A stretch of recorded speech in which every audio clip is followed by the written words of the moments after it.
The Third Anglo-Maratha War, 1817 to 18. This Anglo-Maratha War was fought during the Governor-Generalship of Lord Hastings. यह Anglo Maratha war Lord Hastings के governor generalship के दौरान हुई। Peshwa Bajirao second revived the Maratha Confederacy and joined hands with the Maratha chieftains in order to be free from the British control and regain the lost glory of the Marathas. Peshwa Bajirao second ने Maratha confederacy को revive किया और Maratha Chieftain के साथ हाथ मिला लिया in order to free from the British control से आजाद होने के लिए and again the lost glory of the Marathas और मराठा के खोए हुए प्रतिष्ठा को फिर से हासिल करने के लिए he raised a large army and attack the British presidency in 1817। उन्होंने एक बहुत बड़ी सेना खड़ी की और ब्रिटिश प्रेसिडेंसी पर हमला कर दिया।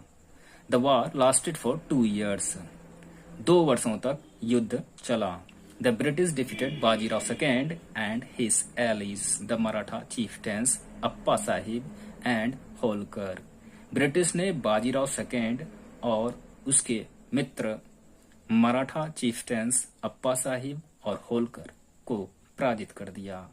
The office of Peshwa was abolished and Peshwa Bajirao II became the pensioner of British and was sent to Bithur near Kanpur। Peshwa के ऑफिस को समाप्त कर दिया गया और पेशवा बाजीराव सेकेंड ब्रिटिश का पेंशनर बन गया और उसे कानपुर के पास बिथुर भेज दिया गया। The entire Maratha kingdom was annexed into British territories in India. संपूर्ण यानी पूरे मराठा किंगडम को ब्रिटिश टेरिटरीज में मिला लिया गया। The Marathas lost their last opportunity to gain political power and influence।